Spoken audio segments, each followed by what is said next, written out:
Si tu écoutes, si ton fils il écoute des chansons, c'est des femmes qui chantent. On n'a pas le droit d'écouter la voix d'une femme, seulement si tu connais pas le visage de la femme et que tu l'entends chanter. Selon Rav va dire, c'est moutard, c'est permis si tu connais pas la femme. Parce que tout le lien de la femme, c'est que sa voix, elle chauffe l'homme. Comme ça que c'est expliqué. Donc si tu connais pas, tu peux pas être chauffé. Donc par rapport à la personne elle-même. Regardez encore une fois, c'est Dvarim, ce sont des choses. Boker Tov, on est, Bezrat Hashem jeudi, tout Bishvat, le 15 du mois de Shvat qui Kimouvan, puisque nous y sommes tous. Et le 16 janvier, Bezrat Hashem, j'aimerais dédier ce shiur, puisque je viens d'apprendre la nouvelle pour la famille Sultan, pour leur papa qui nous a quittés, que Kadosh Baruch Hu, Bezrat Hashem, Yalet Nishmato Ma'ala Ma'ala, mes condoléances Guy, Eric et toute la famille, Bezrat Hashem. Mais ne vous inquiétez pas, il y a Triat Amitim, Bezrat Hashem, que ce shiur lui soit dédié. La Halot est un Neshama. Comme on le sait, l'étude de la Torah, c'est l'ascenseur des Neshamot. C'est monter la Neshama très très haut. Bezrat Hashem. Donc sans plus tarder, on commence notre Delachot. Aujourd'hui, on va étudier Parashat Yitro. On rentre un peu plus dans cette petite paracha. Elle n'est pas très longue, mais elle est très importante, bien sûr, pour plusieurs raisons, comme on le verra plus tard. Vous en avez, je sais pas, ça on l'avait fait hier. Donc nos deux halachot rapidement et on y va. Aimiesh Issour, Lishan, Babaït Bele Mezouza. Donc voilà, est-ce qu'on a le droit de dormir dans une maison s'il n'y a pas de mezouza? J'ai fait ça déjà? Il me semble que je l'ai fait dans le cours de la mezouza, mais pas en tant que question-réponse. Je suis ta mezouza.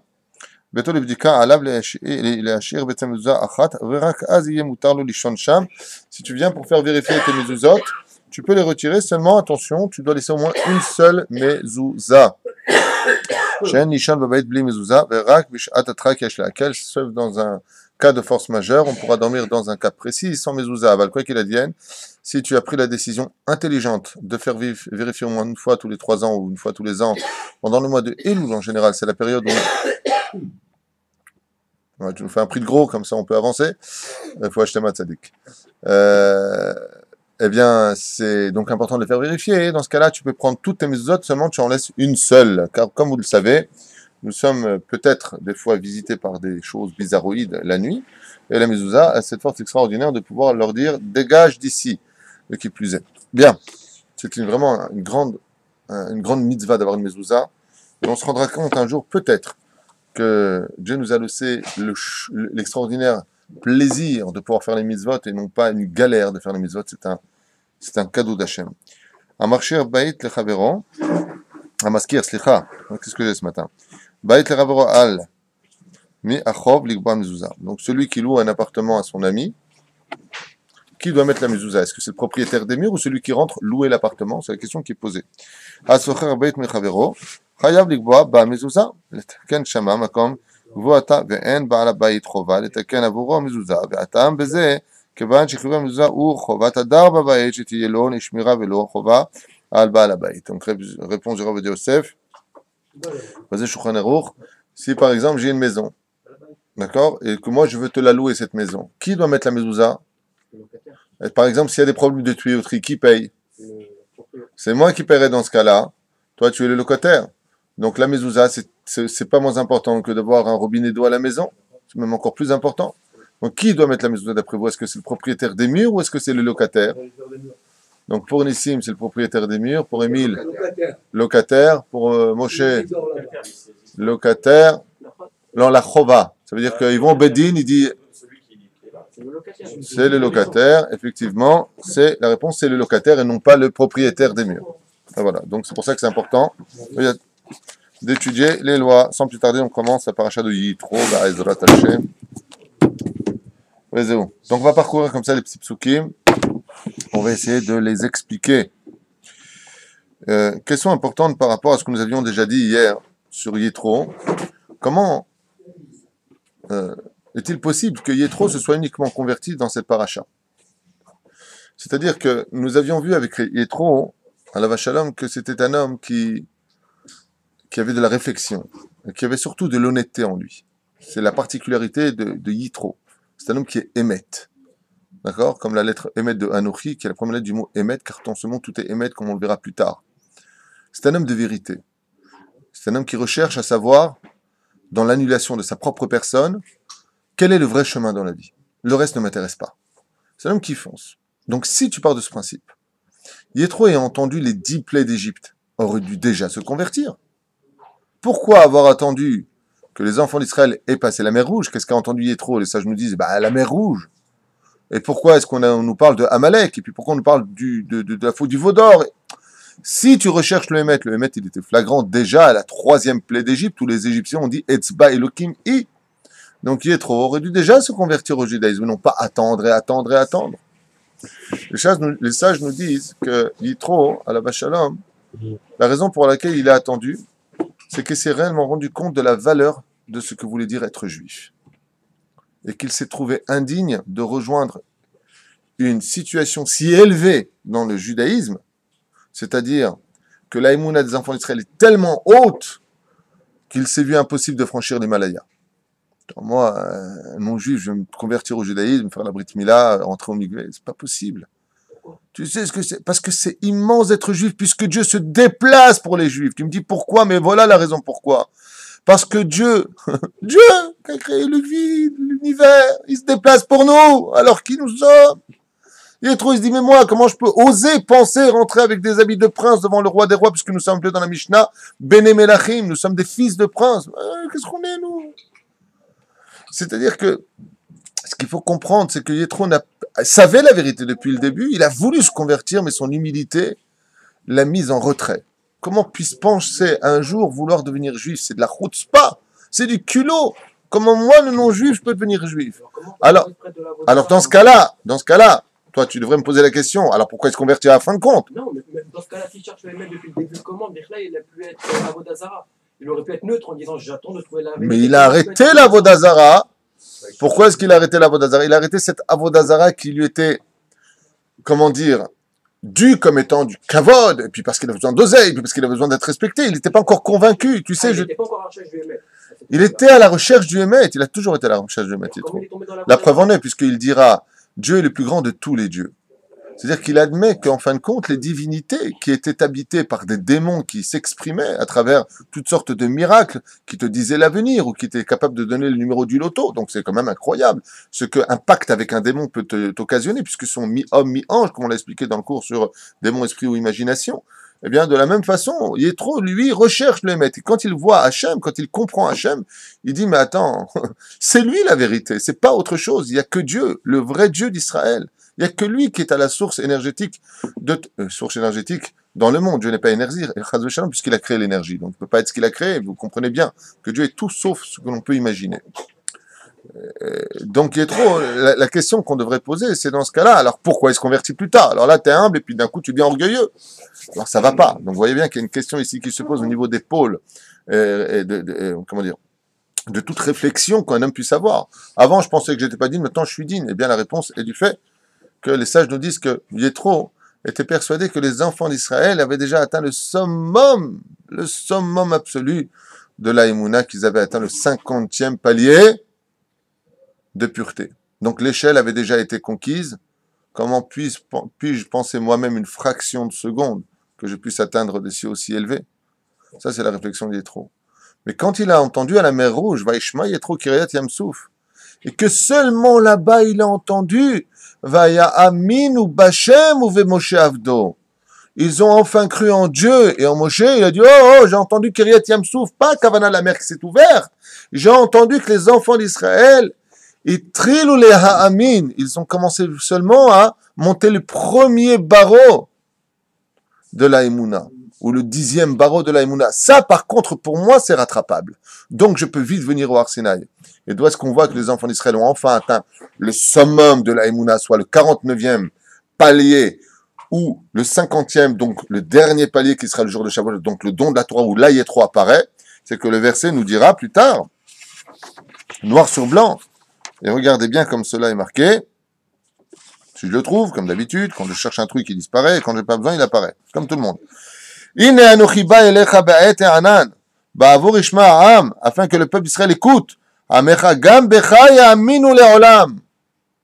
Et maintenant, toi, ils croiront pour toujours. Donc, comment tu peux me dire ici ya'aminu le'olam, alors qu'on a lu, donc ils croiront en lui pour toujours. On parle de qui maintenant? De Moshe Rabbeinu. Il y en a qui disent qu'on parle d'Hachem, il y en a qui disent qu'on parle de Moshe, l'homme échané. Il y a plusieurs parshanim sur cela. Eh bien, donc la Emouna, juste avant le don de la Torah, psst, elle réapparaît ici. Maintenant, afin qu'ils croient, qu'ils adhèrent. Donc Yétro, il dit, attends.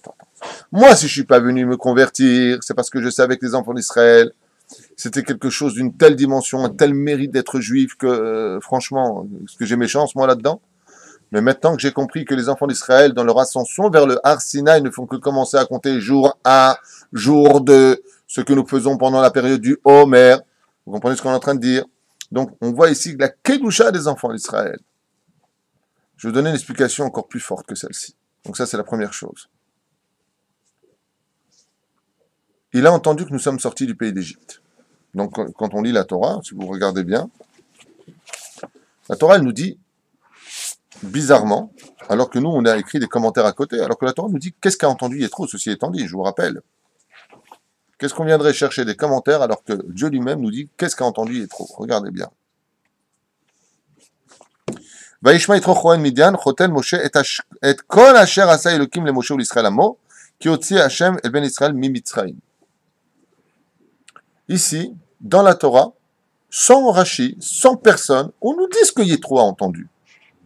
Mais ce que la Torah vient nous livrer, est-ce qu'on le comprend vraiment? On nous dit que Yétro est sorti d'Égypte, il est sorti des 70 nations pour entrer au sein du peuple d'Israël, parce qu'il a entendu tous les prodiges et les miracles que Dieu a fait, en d'autres termes, pour les enfants d'Israël, et qu'il les ait fait sortir du pays d'Égypte. Jusque-là, ça va.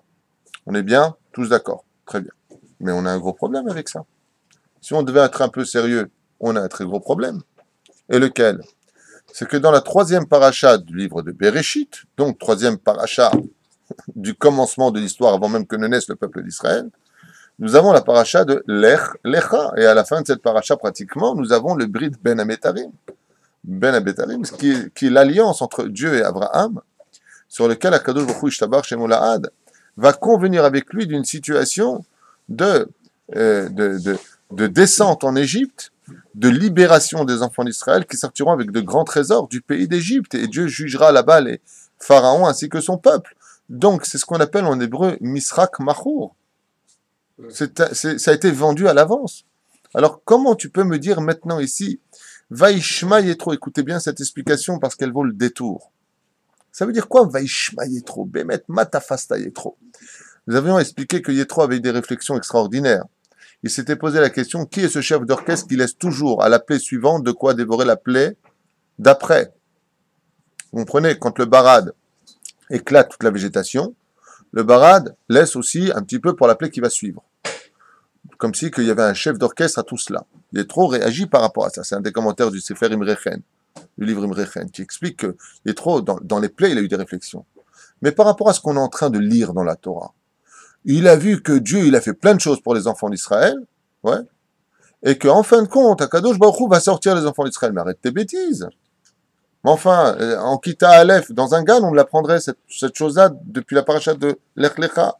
Yadoa teda ki ger yeh zaracha be'eretz lo la'em ve'ya'anu otam ve'ya'abdu otam 400 shana ve'gam et hagoy dan anochi v'yitzu b'Israël b'chouch gadol. C'est marqué noir sur blanc.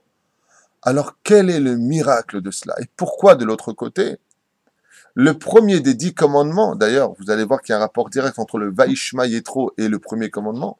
Anochi Hashem Elokecha, Asher otziticha me'eretz Mitzrayim liot lachem Elokim. Attends, c'est quoi cette histoire? Je suis l'Éternel ton Dieu, j'ai mal dit le verset, donc je vais le relire plus simplement.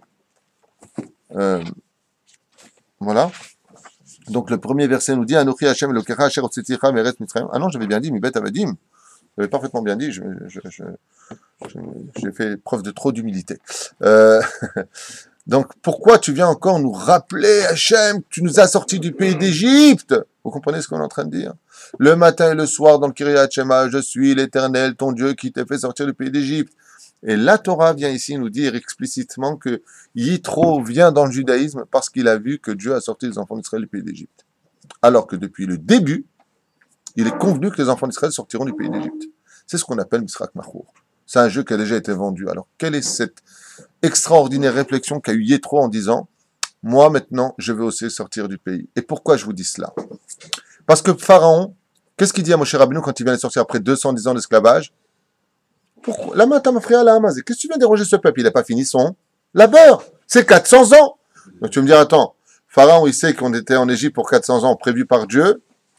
Et Yétro, son conseiller, il ne sait pas. Donc Yétro, il savait très bien qu'on était descendu pour 400 ans en Égypte. Tout le monde le savait. Quand les Égyptiens frappaient les Hébreux, ils leur disaient, mais travaille, chien d'Hébreu, t'es encore là pour 190 ans. Tu dois pas t'arrêter de travailler puisque c'est un contrat de Dieu. Nous sommes le martinet de Dieu. Alors Yétro, il vient, il dit, ouais, mais moi j'ai entendu tout ce qu'il a fait Dieu pour sortir les enfants d'Égypte, mais c'était prévu. Et là, il n'y a pas marqué, alors que nous étions, hein? Pour la date? Non, tu veux dire, c'est sorti plus tôt. Ouais, c'est déjà marqué qu'on a travaillé jour et nuit, donc ça faisait 400 ans. Le jour et la nuit, il y a marqué qu'on a travaillé le double de ce qu'on aurait pu travailler, ne serait-ce qu'une seule journée, donc on a fait les 400 ans. Il y en a qui disent, Vachav et Taket, la souffrance que nous avons endurée était si grande que ça accomplissait les 400 ans. Beaucoup d'explications ont été données sur cela. C'est pas ça qu'a bougé Yétro, c'est quelque chose de beaucoup plus raffiné. Et vous allez entendre, écoute bien David, vous allez entendre quelque chose d'extraordinaire. Les sages nous disent, tu sais ce qu'a compris Yétro? Yétro, quand il s'est plongé dans les livres d'études, ouais, les mémoires du peuple d'Israël, il a vu qu'on devait simplement rentrer, prendre des coups et sortir d'Égypte avec de grands trésors. Ça, c'est marqué dans le texte. Mais il n'y a jamais eu marqué que les enfants d'Israël sortis de même tête Share Tum'a, ils arriveraient à même tête Share Kedusha. Ça, c'est marqué nulle part. Tu peux tout à fait sortir un enfant de la boue et le laisser dans la boue. Et si ça avait été pareil, pourquoi ça n'intéressait pas Yitro avant? Parce que comme le peuple d'Israël n'a pas de vie s'il n'a pas de Torah, donc on aurait été même tête Sharetum A, Vet Kol Reshaim, Yashmid, Dieu extermine tous les Reshaim. C'est marqué dans ce blanc dans le 145e Teilim qu'on dit toujours Ashre Jovetecha, d'accord? Donc c'était pas un joker dans l'histoire juive de partir en Égypte pour ressortir du pays d'Égypte. Hein? C'est comme le mec, il a eu un accident de voiture, il rentre à l'hôpital, ouais, il va être guéri, il ressort comment? Handicapé à vie, Chazve Shalom. Le mec, qu'est-ce qu'il dit? Comme ça, il peut plus se nourrir, il peut plus marcher, il peut plus parler, il peut plus entendre, il peut plus voir. Qu'est-ce qu'il a envie de te dire? J'aurais préféré y passer. D'accord? On est bien d'accord? Donc, pour les non-juifs qui observaient l'histoire d'Israël en parallèle de notre vie au présent, bon, maximum, si vous sortez, vous allez sortir comme des animaux. Donc, c'est pas intéressant.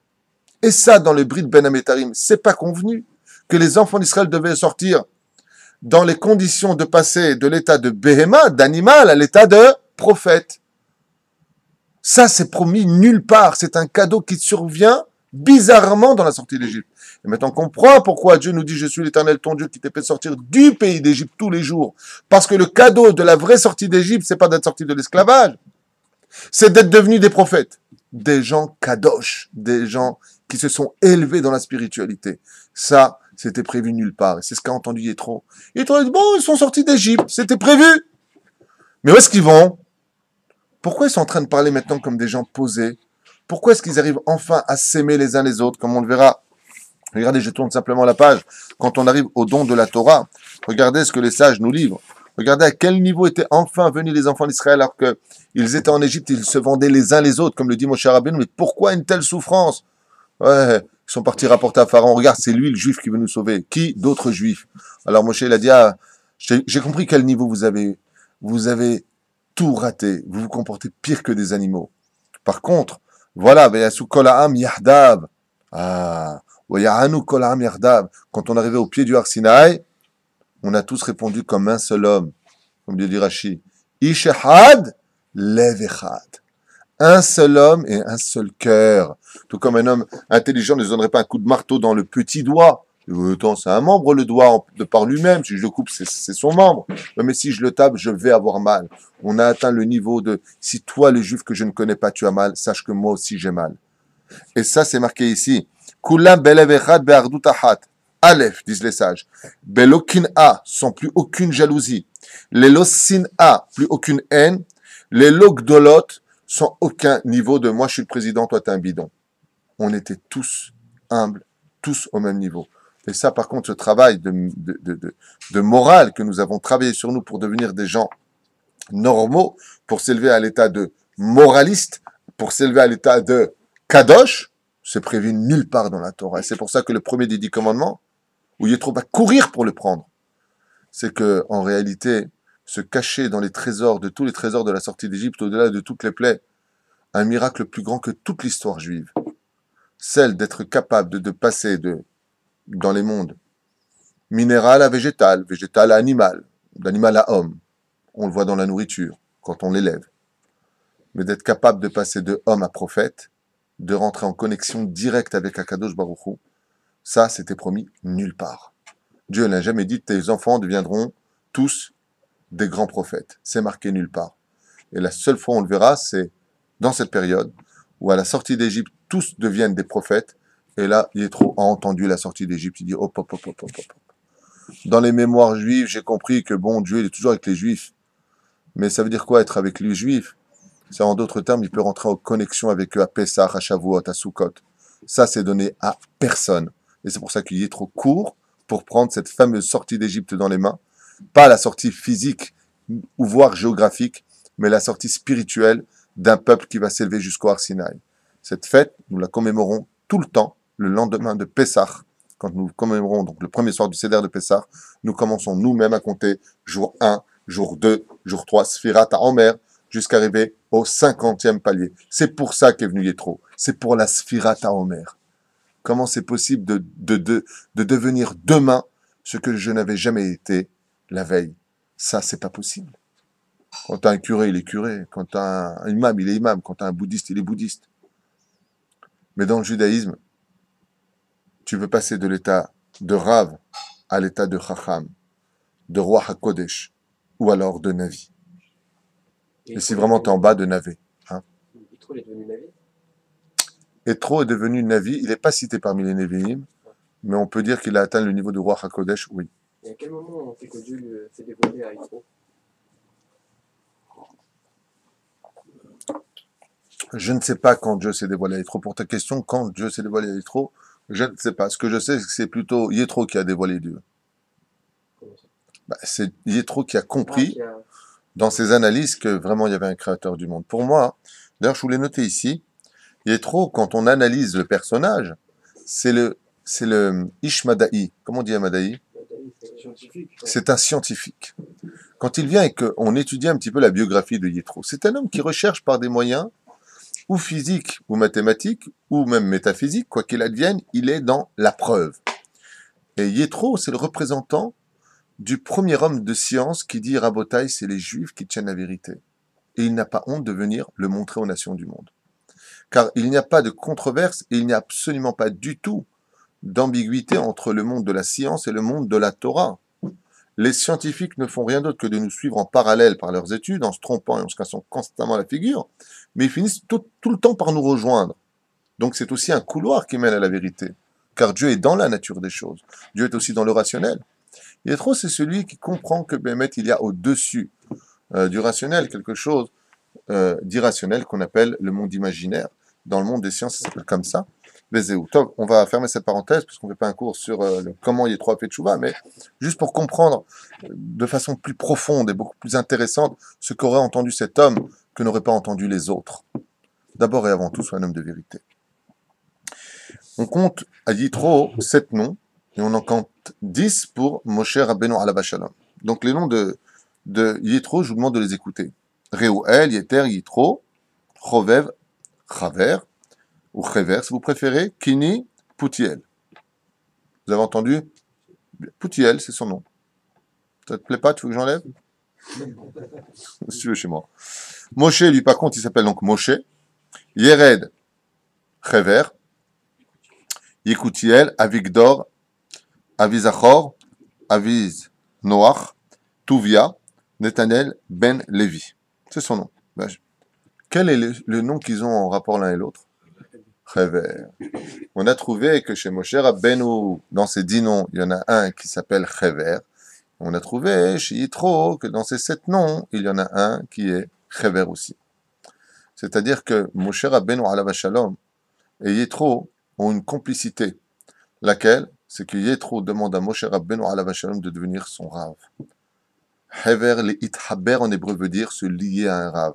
La réussite de Yitro consiste essentiellement dans le fait que dans sa teshuva, il ait eu un Rav dans sa vie. Comme on le verra dans d'autres parachiotes, il y a marqué Elokei Za'av et Elokei Kesef lo ta'aselach. Tu ne te feras pas ni de Dieu d'or, ni de Dieu d'argent. C'est ridicule de dire une chose pareille quelque part si tu ne comprends pas le sens. Pourquoi? Parce que si tu me les définis, le Dieu d'or et le Dieu d'argent, c'est que je peux avoir un Dieu de pierre ou un Dieu de bois. Ça peut être compris comme ça. puisque tu es en train de me dire, tu n'auras pas d'autre Dieu en matériel. Là, c'est clair, tu m'as compris tout le monde. Mais si tu viens et que tu me dis pas d'or et pas d'argent, bah alors le reste, je peux. Chas v'shalom. On aurait pu le comprendre comme ça. Mais qu'est-ce que la Torah vient nous enseigner? La Torah vient nous enseigner ce qui se passerait dans la vie d'un juif qui veut faire teshuva ou d'un non-juif qui voudrait devenir juif s'il n'avait pas de raf pour le suivre. Si vous regardez bien le mot kesef et zahav et kesef, ce sont des lettres qui montent ou qui descendent. Comment tu écris kesef en hébreu? Kaf, samer, P. Kaf, c'est en bas. Dans les dizaines, tu montes à samer. Et ensuite, tu montes à P. Donc, si tu n'as pas de rave, tu vas commencer à en rajouter beaucoup trop. Tu fais un peu de teshuva, tu te prends déjà pour Baba Salé, ça y est. Je vais mettre les tzitzit en laine, les péotes, la kippa, tous les jours les migvé, je me mets par terre. Et après quoi? Tu chutes. Tu tombes. Parce que tu n'as pas eu un rave qui t'a fait comprendre que ça aussi, ça peut être de la vodazara. Courir trop vite, ça s'appelle Eloke Kesef. Chut. Et puis il y a celui qui fait tchouva, mais il n'a pas de rave non plus. Alors lui, il va aller Zahav. Zahav, c'est quoi la première lettre? Zain. Ensuite, He, en dessous. Ensuite, Bet, en dessous. Celui va à reculons. Kesef, c'est pas Kavana, pas d'or et pas d'argent. Mais ça veut dire simplement, ne va pas comme ces gens qui vont trop vite et qui se cassent la figure après 2 ans, ils ont tout jeté. Exactement. Ni comme ces gens qui vont tellement doucement que 20 ans, 30 ans plus tard, avec leur teshuva, ils n'ont toujours pas évolué, les mecs. D'accord? Et Yétro, il a un nom.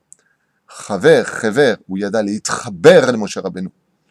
Il est venu dans le sens le plus profond, c'est d'avoir un rave, d'être proche de lui et de demander à son rave, est-ce que je peux évoluer de telle ou telle façon pour ne pas tomber dans une espèce dite d'Avodazara. Je vous donne un exemple complet du Yetzer Hara. Un très bel exemple. Je connais une personne qui est venue me voir en me disant, voilà, moi je vais étudier la nuit, je vais étudier la nuit. Je lui dis, ouais, bah alors étudie la nuit. Mais qu'à une condition, laquelle, que ce ne soit pas aux dépens d'une autre mitzvah. Pas comme l'étude de la nuit. Je dis, le Zohar écrit sur ça des tonnes de feuilles. C'est-à-dire. J'ai rencontré un mois plus tard et je lui ai dit, alors le matin, comment? Oh, je suis trop fatigué, je me lève à 10 heures. Ah, jusqu'à 4 heures, moi j'ai besoin de dormir 8 heures. Je lui dis, Racha, Ata Racha, toutes tes mitzvot, c'est de la Sitra Ahara. Ça s'appelle Eloke Zahav, Eloke Kesef. Qui t'a permis de faire une chose pareille? Au lieu d'étudier telle et telle heure, alors dans ce cas-là, tu étudies un peu moins pour te lever, prier au maximum 6-7 heures avec le tzibour, ou alors 8 heures, dans le pire des cas, le pire. Vraiment, c'était un gros fainéant. Mais pas plus tard. Pas plus tard. Ah mais j'étudie la Torah la nuit. Ben oui, ben, t'as qu'à étudier moins la nuit et te lever le matin. Ça s'appelle celui qui va faire Eloke Kesef. Je cours, je fais n'importe quoi. Je cours, je fais n'importe quoi. Je choisis dans mon supermarché ce qui m'intéresse. Oui, faire attention. Il faut avoir un rave pour cela. Savoir comment Bezrat Hashem, les traber à l'arabe, Hever, qui a été donné. Je pense que le message est bien passé. Il est marqué ici, Vaikar qui trouve Et Tzipora et Shet Moshe, Ahar Shiluchea. Donc Moshe a divorcé de Tzipora. Et on voit ici un enseignement bizarre. Si tu viens pas pour moi, veut dire Yétro, à Moshe Rabbeinu, puisque je ne suis pas juif, alors viens pour ta femme. Et si tu viens pas pour ta femme non plus parce que tu es divorcé d'elle, alors viens pour tes enfants. Bon, c'est un peu le message au niveau des draches qui nous est donné ici. Mais il y a autre chose qui est donné. Écoutez bien ce que nous livrent les sages. Moshe Rabbeinu alav shalom était quoi dans son travail en tant que prêtre d'Avodah Zarah? D'accord. Il était Cohen de Midian, prêtre de Midian. Ouais. Ah, pardon, autant pour moi. C'est enregistré. Si j'ai fauté, je peux mettre reverse. D'accord, j'ai fauté. Alors, Yétro était quoi? Cohen Midian. Il était donc, Cohen veut dire prêtre. On est bien d'accord? Et qu'est-ce qu'il fait? Il vient en tant que Cohen, qui est une hiérarchie supérieure ou inférieure à Lévi ou Israël? Cohen, c'est supérieur. Il y a Cohen, Lévi, Israël, on est bien d'accord. Yétro vient, il est Cohen, quand même, de Midian. Je me suis trompé d'adresse. Les goïms prient aussi, ils font leur mitzvot à eux, je ne sais pas comment on peut appeler ça, mais en tout cas, ils se trompent d'adresse, c'est tout. Si demain, ils s'adressaient à notre Dieu, à nous, on serait un peu mal, quelque part. Ce serait bien, quelque part, mais on serait mal aussi. Mais ils se trompent d'adresse. Elokim Acherim. Et il lui ramène qui? Sa femme. Viens reprendre ta femme. Quel est le message après vous de Yétro? Non. Quelles sont les lois de la Keuna? Quand un Cohen divorce de sa propre femme, à l'image d'Israël, si Israël divorce de sa femme, il y a une grande mitzvah qui est encore plus grande qu'un shidour, plus grande que de trouver une kala, c'est de ramener la femme qui a divorcé. Cette mitzvah est valable pour tout le monde, sauf pour une seule personne, le Cohen. Un Cohen qui a divorcé de sa femme ne peut plus jamais la réépouser. Et qu'est-ce que vient faire Yitro? Il lui ramène sa femme. Qu'est-ce que Yitro est en train de lui dire à Moshe? T'es pas Cohen. Tu n'es que Lévi, comme c'est marqué, Ben Lévi.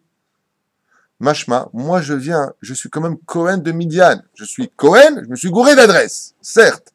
Mais toi, Moshe, aussi grand tu peux l'être, tu peux réépouser ta femme, parce que le Cohen, c'est pas toi, c'est ton frère. Donc toi, tu es Lévi. Ainsi, c'est donc marqué. Kibet a Lévia. לכן יתרו החזיר את ציפורה הגרושה למשה, שאם משה היה כהן, הלא אין כהן מחזיר את גרושתו. Donc Moshe Rabbeinu, alav shalom, se retrouve un peu piégé, en le sens où il veut tellement se convertir au judaïsme, il a tellement peur de l'erreur fatale, de le refuser, dans son cas à lui, comme ce fut le cas de Timna, qui va engendrer Amalek, parce qu'elle a été refoulée par les trois Avot. Et de la même façon, Yitro se dit, attends, mais ne fais pas cette erreur, Bémet, je viens des Shem Shamaim, je viens ni pour épouser une femme, ni pour devenir riche, ni pour être poursuivi par tous ces imbéciles qui nous cassent les pieds du matin au soir, et ainsi de suite. Je viens uniquement pour épouser le Torah mitzvot, donc viens toi et réépouser ta femme, parce que malgré tout, moi je suis Cohen, tandis que toi, tu n'es que Lévi. Je suis Cohen, je me suis trompé d'adresse, je suis en train de devenir le Cohen du peuple d'Israël, même si je sais que je n'appartiens pas donc à Aaron ni sa lignée, mais je viens d'un haut poste. Donc, fais attention, reçois-moi, je t'en prie. Il se sert de moyens extraordinaires pour rappeler à Moshe tout ce qu'il pourra faire pour être converti au judaïsme. Il faut se battre, il faut le vouloir. Et comme j'ai écrit hier à un jeune homme, je lui dis, si vraiment tu as pris ta décision de te convertir au judaïsme, si vraiment tu as pris ta décision, en étant bien conscient, malgré ton jeune âge, des responsabilités dans lesquelles tu vas mettre ta tête, si vraiment tu es conscient de rester, tu n'es pas juif, tu respectes tes 7 lois. 7 lois, qui sont complètement basiques dans le judaïsme. Tes 7 lois, et puis tu as un bon goy, et tu as ton monde futur aussi, et tu as ton Gan Eden aussi. Tu n'es pas obligé de devenir juif. Tu manges du porc, tu épouses n'importe quelle femme, il n'y a pas de Nida, il n'y a pas de Shabbat, il n'y a pas de Yom Tov, il n'y a pas de Chol HaMoed, il n'y a pas de Toubishvat Igia. T'as un bon goy qui fait du bien même à des juifs si tu veux, tu vis dans ta société, et puis voilà. Et puis voilà, quand tu partiras de ce monde, tu seras jugé, et puis si vraiment tu as respecté les 7 lois noachiques que nous avions déjà citées dans le shiur de la semaine dernière, eh bien, tu auras ta part au monde futur. Pourquoi te mettre ta tête dans 620 mitzvot de la Torah, soit 613 plus 7 des Rabbanan? Donc, à quoi ça te sert tout ça? Mais si vraiment c'est ce que tu veux vraiment devenir quelqu'un de juif, alors ne laisse personne se mettre sur ton chemin. Bats-toi et va jusqu'au bout. Parce que comme disait mon Rav, qui était un homme riche, qui était un homme extraordinairement élevé, il me disait, prends-moi tout sur terre. Tout ce que j'ai. Tout ce qui peut exister, je n'ai rien à faire. Laisse-moi nu dans un désert, mais laisse-moi juif. Il n'y a pas plus grand que d'être juif. C'est un srout, comme disait Rabbi Nachman de Breslev, à la Vachalom. Im Yehudi aya yodea mazel liot Yehudi, aya sameach beroked. Si un juif était conscient de la valeur de ce qu'était être juif, il danserait du matin au soir rien que pour ça. C'est quoi qu'il est dans la vie, quoi qu'on lui ait fait dans sa vie, il est toujours le sourire. On lui dit, pourquoi tu es souriant? Tu viens, regarde ça et ça et ça et ça. Mais je suis juif, tu veux que je sois pas souriant? Ça, c'est Rabbi Nachman de Breslev. Tu sais que tu es juif, tu es un ben melech chelek elokam ma'al. Tu as une partie divine en toi, extraordinairement élevée. Tu grattes un tout petit peu, tu fais tchouva, tu mets tes yeux dans la Torah, tu vas voir des choses autour de toi que tu ne comprendras jamais si tu n'avais pas mis tes yeux dedans. La vie devient différente et tu comprends combien Dieu, surtout, t'aime. Quand tu n'es pas dans la Torah, tu penses que Dieu t'a laissé tomber. Quand tu es dans la Torah, vraiment dans la Torah, alors tu comprends, vous le dites vous-même, combien Kadosh Baruch Hu Behemet il t'aime. C'est pour ça que les Juifs ne doivent jamais oublier qu'ils sont d'abord jamais seuls, et deuxièmement que Dieu les aime vraiment, et que s'ils endurent des choses en ce moment, c'est pour avoir mieux plus tard. Il faut être juste un peu patient, car c'est dans l'épreuve qu'on grandit, vous le savez tous. Voilà, donc je fais cette parenthèse pour Yitro, qui ramène donc Tzipora. השם האחד גרשום ושם השני אליעזר, והרי לפי סדר העניין היה צריך לקרוא לבנו ראשון אליעזר. Pourquoi? Parce que Dieu l'a aidé. Après, parce qu'il est sorti d'un pays d'étrangers. Alors on leur posait la question, on aurait dit, mais je comprends pas, d'abord il aurait dû appeler son premier fils Gershon, parce qu'il est sorti d'abord d'une terre étrangère, ensuite Eliezer parce qu'il a été sauvé de l'épée de Pharaon, Pourquoi le Seder est-il à l'envers? Les sages nous disent, Ki bitrila nitzel mecheref paro, verak achar kach aya ger beres nochria. Donc d'abord Eliezer et ensuite Gershon. Et comme le roi d'Égypte était décédé à cette époque, donc il n'avait pas besoin de l'appeler d'abord son premier fils Eliezer. Et il y en a parce que le pharaon donc qui devait le tuer était mort, donc il appelait d'abord Gershon et seulement ensuite Eliezer avec le deuxième pharaon qui lui a posé le glaive sur sa gorge. Cette explication est sympathique. Il y en a qui donnent une explication pour moi, je dis bien pour moi personnellement, sans faire de comparaison, plus profonde. C'est que d'abord, il y a Eliezer qui veut dire que Dieu l'a sauvé lui. Et il y a Gershon qui est celui qui l'a fait sortir d'un pays étranger. De là, on voit la grandeur de Moshe Rabbeinu. Moshe Rabbeinu, quand il a eu un fils, il l'a appelé en l'honneur de la libération des Juifs d'un pays étranger. Et ensuite, son deuxième fils, il l'a appelé en l'honneur de ces miracles que lui, il a vécu pour lui-même. On voit dans les noms qu'il a donnés à ses enfants la grandeur de Moshe. Moshe, c'est l'homme universaliste, l'homme du peuple. Il pense d'abord au peuple d'Israël et seulement ensuite, il pense à lui. D'abord Gershon et ensuite Eliezer. Il y en a qui disent pourquoi Bémet il a appelé Eliezer? Parce que Beroach HaKodesh, il a vu qu'un grand d'Israël s'appellerait Rabbi Eliezer ben Orkanos dont nous avions parlé. Quand il a vu la grandeur de ce grand Tana, il a supplié à Hachem que ce grand Tana soit de ses entrailles. Et en l'honneur de ce grand Tana qui était Rabbi Eliezer, qu'il a vu Beroach HaKodesh, quand est né son deuxième fils, il l'a appelé Eliezer, en souvenir de ce Eliezer qui naîtra beaucoup plus tard à l'époque des Tanaïm, pour que Bezrat Hachem Dieu n'oublie pas sa promesse. Dans la Torah, Eliezer est marqué pour Moshe. Il n'oublie pas sa promesse que deviendra un descendant de lui, du nom de Rabbi Eliezer ben Orkanos, Eliezer Agadol. Rabbi Eliezer Agadol. Qu'est-ce qu'il avait de différent de tous les Tanaïm? C'était le maître, absolu.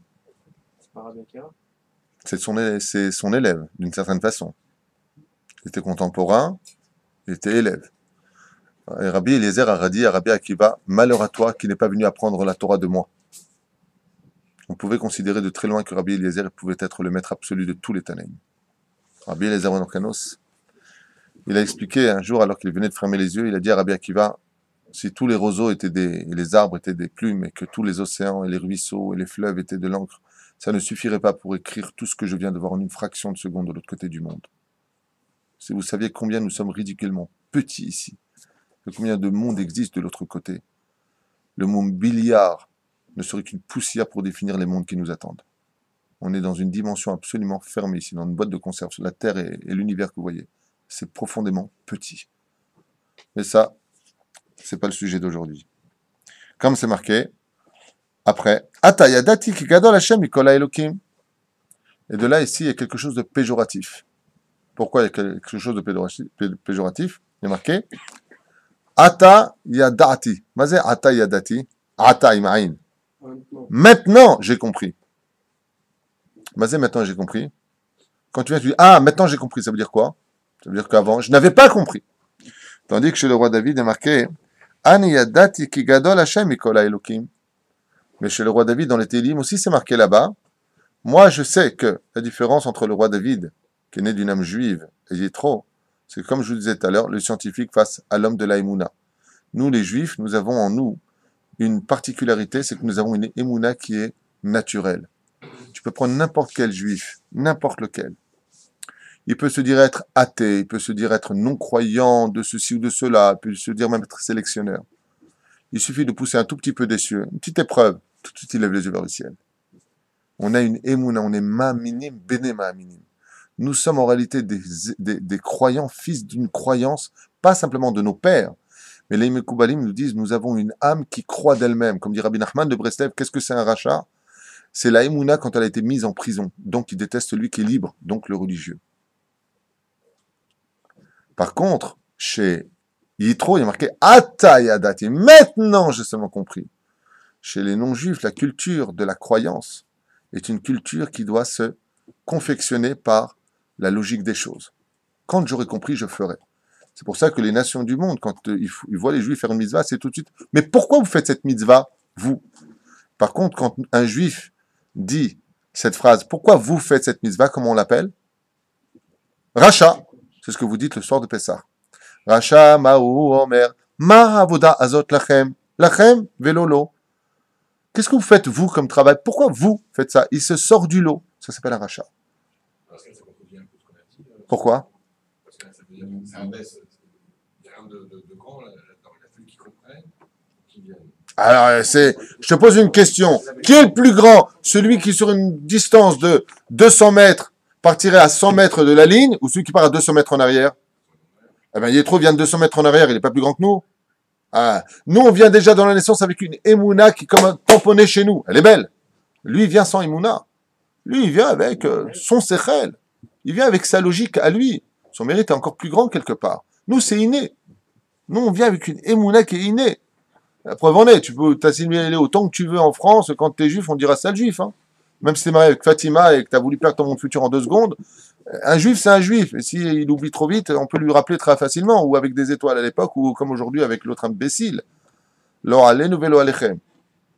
Il n'y a pas. Moi, je me rappelle certains livres où les juifs à l'époque, pendant la Deuxième Guerre mondiale, ils disaient mais je suis juif allemand, je suis allemand, je suis allemand. Non, t'es juif. T'es juif. Ah. T'as pas compris qu'il y a une chose en toi que quoi que tu fasses, t'es un juif. Baruch Hashem, qu'on soit juif. Ouais. Ah, le goy. Ouais. Il peut être bouddhiste le matin à 10h, et puis à midi il est islamique, et puis à 6h du soir il est chrétien. Hein. Et puis même à 20h il n'est plus rien. Il fait ce qu'il veut. Tu rentres, tu sors, en 2 secondes. Hein? Il y a un juif qui a voulu se convertir à l'islam en Babylonie il y a 2 siècles de cette histoire, non, un peu moins de 2 siècles, 1 siècle et demi, à l'époque du Ben Ishraï. Et comme il voulait absolument épouser plein de femmes et qu'il voulait pas de la nida, pas de la cacheroute et tout ça, il a voulu devenir donc monothéiste, donc islamiste. Il est parti voir le moufti de Babylonie et il lui a dit je veux devenir musulman. Le moufti lui a dit mais non, t'es juif toi. Non, je suis juif. Mais non, mais tu vas revenir tôt ou tard à ta source. T'es juif. Nous fais pas perdre de temps, dégage, il lui a dit. Ah, juif, t'es Allah Akbar, mais c'est dans ton sang. Quand on est juif, c'est tout. Avec le temps, il suffit que Dieu te mette une gifle pour que tu demandes pardon et que tu reviennes à ta source. Donc il lui a dit non. Alors il lui a dit à la fin, vous voulez la fin de l'histoire? Vous voulez la fin de cette histoire? Bon, je vous la fais à toute vitesse. Alors il lui a dit, regarde, comme il insistait énormément, le moufti, il lui a dit, regarde, si tu m'apportes une lettre de ton rave, comme quoi que lui il dit, après avoir tout essayé, tu veux absolument pas laisser tomber, alors je te convertirai. Si ton propre rave se décourage de toi, c'est que vraiment, alors tu le sauras peut-être que tu as perdu ton âme juive, on ne sait jamais. Après 4 mois d'insistance près de son rave il a envoyé une lettre, vas-y, va et va au Guinam, clart, on peut plus de tes histoires. Donc il était super content, il arrive là-bas, et avant de rentrer dans le quartier musulman, en Babylonie, avant de rentrer donc dans le quartier là-bas, il rencontre son copain. Il dit, ah, où tu vas dans le quartier musulman, qu'est-ce que tu fais? Ah, je vais me convertir et tout, je vais m'éclater avec les gonzesses et tout. Tout le monde va avoir peur de moi, puisque... tu vois, il lui dit, ah ouais, tes parents, qu'est-ce qu'ils en pensent? Mes parents sont comme des fous, ils veulent plus de moi et tout ça. Ouais, donc tu mangeras plus le couscous du vendredi soir de ta mère. Ça aurait été net. J'ai pensé à tout sauf à ça. C'est pas une blague, hein. Il a dit, waouh, le couscous de ma mère, il n'y a pas comme celui-là. Couscous boulette et tout. Il a dit, attends, je vais réfléchir. Bah, sauf, ni le Rav a réussi à le convaincre, ni la peur d'aller au Guéhinam, ni la peur de quoi que ce soit sur terre. Une seule chose, la tradition juive. C'est ce qui l'a sauvé.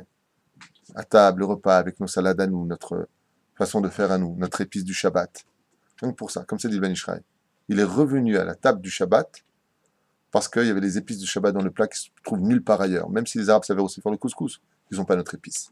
L'épice du Shabbat. Bien. Et là,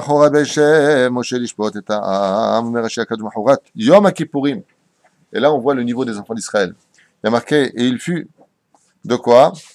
Vayihim mahorat. Mazil mahorat, et le lendemain. Rachid nous dit quel jour c'était le lendemain? Quel jour c'était le lendemain, Maurice? Le lendemain de Yom Kippourim. Et regardez bien ce qui a marqué, vous allez tout de suite réagir. Vayihim mahorat, Vayishev Moshe, lishpot et ha'am. Et Moshe s'est assis pour juger le peuple. Après Kippour. C'est logique? Pourquoi c'est pas logique? Comment tu peux venir chez Moshe pour être jugé alors que Rachid te dit que c'était le lendemain de Yom Kippour? Donc il y a un problème puisqu'on a déjà été jugé. Alors pourquoi ils viennent là-bas? Les sages nous disent, Varé, Tamoua davar, ketzad yechulim bnei Israël lelech achar hayom hakadosh biyoter bashana yom kippurim lemishpat keneged ze. Alors on ne comprend pas comment c'est possible. Alors plein d'explications qui sont données ici, je voudrais vous en lire une à toute vitesse qui dit la chose suivante, c'est que les enfants d'Israël étaient à un tel niveau que même s'ils savaient que du Bédine d'en haut, ils étaient Zakaïm, ils se sont dit peut-être que dans le Bédine d'en bas, on n'est pas Zakaïm. C'est-à-dire que même si les cieux nous ont, alors qu'ils ont toute la vérité devant eux, nous ont dit nous sommes quittes, peut-être que le Bédine d'en bas ne nous a pas rendu quittes. Je vais vous raconter une histoire de Mad Abardomé. Un des plus grands Tana de l'histoire juive fut Rabbi Meir Bar Alanes alav shalom. Je faisais d'aller très vite pour cette histoire que nous conte la Gemara. Rabbi Meir, alors qu'il était encore jeune, avait atteint des sphères extrêmement élevées dans le judaïsme. Et alors qu'il allait voir un ami, il a tapé à la porte, et puis voilà que la maîtresse de maison a ouvert la porte, et il a demandé si son ami était là, à Yerushalayim. On lui a dit non. Il est parti pour un moment, mais il ne devrait pas trop tarder. La femme a menti. Son mari était en voyage. Elle a fait donc rentrer Rabbi Meir. Il y avait du monde à la maison, il n'y avait pas de yichoud. Elle a commencé à lui servir à manger. Elle lui a servi du vin. Seulement, elle a mis un somnifère, elle a mis une tardema dans le vin. Et Rabbi Meir a bu ce vin. Le lendemain matin, surpris de se retrouver encore dans la maison, ne comprenant pas ce qui lui était arrivé, la femme vient lui servir des œufs, un plateau. Elle lui dit « J'espère que tu as fait une bonne nuit », lui faisant comprendre qu'il s'est passé quelque chose pendant la nuit. En d'autres termes, cette femme a pris Rabbi Meir. C'est pas possible. Elle l'a pris, que tu le veuilles ou pas. C'est comme ça que c'est expliqué. Elle a fait fauter Rabbi Meir. Rabbi Meir, quand il a compris les choses, s'est levé dans une grande colère et a quitté immédiatement la maison. Et il s'est mis à pleurer et à jeûner et à vagabonder d'une rue à une rue. La première chose qu'il a fait, c'est partir au Beddin. Il a expliqué sa situation et les 3 Dayanim du Beddin lui ont répondu qu'il était totalement innocent. C'est un coup monté dans lequel il est tombé. Il est Zakai. Il n'y a rien à faire. En plus, il a déjà jeûné. Il dit non, c'est pas possible. Même si je suis innocent, si Dieu a laissé faire un tel péché sur moi, c'est que j'ai quelque chose de responsable dans l'histoire. Le Beddin lui a dit non, on ne peut rien faire. Alors il est parti à Tzipori, dans un autre Beddin, il a expliqué son histoire. Pareil, il est remonté à Yerushalayim dans le Beddin suprême, pareil. Alors qu'est-ce qu'il a fait Rabbi Meir? Il est parti dans la forêt. Et là-bas, il est parti où? Là où il y avait des lions, et là où il y avait des tigres, des ours, des loups, des émons nuisibles, des serpents. Et comme on le sait, les animaux ne peuvent faire de mal à un homme que quand il a une faute sur lui. Rabbi Meir, alav shalom, est parti s'installer parmi les lions, les tigres, tout ce qui était félin, tout ce qui existait à cette époque en Israël. Aucun animal, non seulement ne lui a fait de mal, mais là où il allait s'asseoir, il venait juste comme à faire un coussin pour lui. Alors il s'est mis à pleurer, à pleurer. Il a dit, Ribono shel olam, c'est pas possible que tu aies laissé faire une telle faute sur moi si je ne le méritais pas. Je t'en supplie, fais-moi un psakdin, fais-moi un jugement, je vais aller jusqu'au bout des choses. Rabbi Meir est retourné dans la forêt, et il a fait ça avec beau des doutes, et il pleurait. Comment une chose pareille, une femme m'a pris moi, chas v'shalom, comment je peux avoir une tâche sur moi? Et il a dit, je ne bougerai pas d'ici jusqu'à ce que vraiment, il n'y ait plus la moindre ambiguïté sur ma faute. Parce que même s'il n'y a pas de faute dans les cieux, à mes yeux, à moi, il y a peut-être encore une faute. À ce moment-là, un lion est venu lui a donné un coup de griffe dans la jambe. Et Rabbi Meir a boité jusqu'à la fin de sa vie avec son bâton, avec le sourire sur les lèvres. Ça veut dire je vais aller au-delà de toute justice. Même si Yom Kippour est passé, les enfants d'Israël étaient comme Rabbi Meir. Ils sont partis voir Moshe Rabbeinu en lui disant « Moshe Rabbeinu, déçus, on est tous Zakaïm aujourd'hui. Mais toi, peut-être tu vas voir quelque chose que nous, on a oublié de dire dans notre vidouille. Peut-être qu'on a encore quelque chose à nous reprocher. Aide-nous, dirige-nous dans le Mishpat. Apprends-nous les lois de la Torah pour savoir si vraiment on est blanc-bleu vis-à-vis d'Hachem. » Car c'est bon. Si tu vas à Yom Kippour et que tu ne connais pas le Shulchan Aruch, comment tu peux savoir réellement si tu as fauté ou pas? C'est ce qu'ils sont venus prendre chez lui.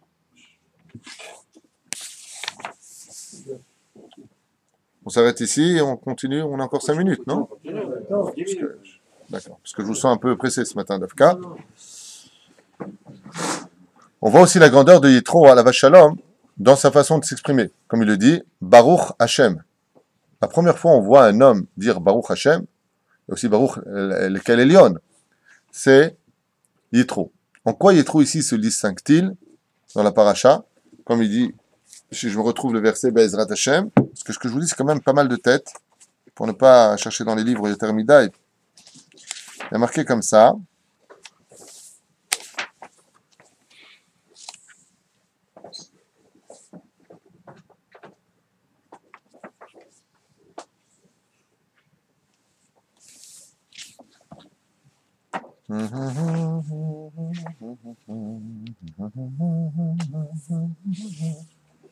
Voilà ce qu'il dit.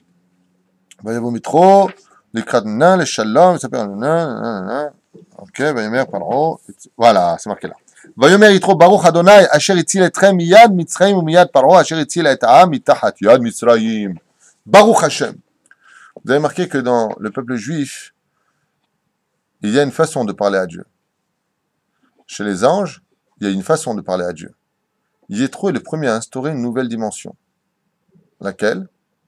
Les anges, qui nous sont donc inférieurs, malgré leur spiritualité élevée, disent le nom de Dieu qu'après 3 mots. Kadosh, Kadosh, Kadosh, Hachem. Donc Kadosh, Kadosh, Kadosh, Hachem. C'est au bout du 3e mot qu'apparaît le nom de Dieu sur leurs lèvres, entre guillemets. Par contre, les enfants d'Israël, quand nous parlons d'Hachem, c'est toujours après 2 mots. Shema Israël, Hachem. Baruch Ata, Hachem. Donc, le niveau du peuple juif se trouve centré.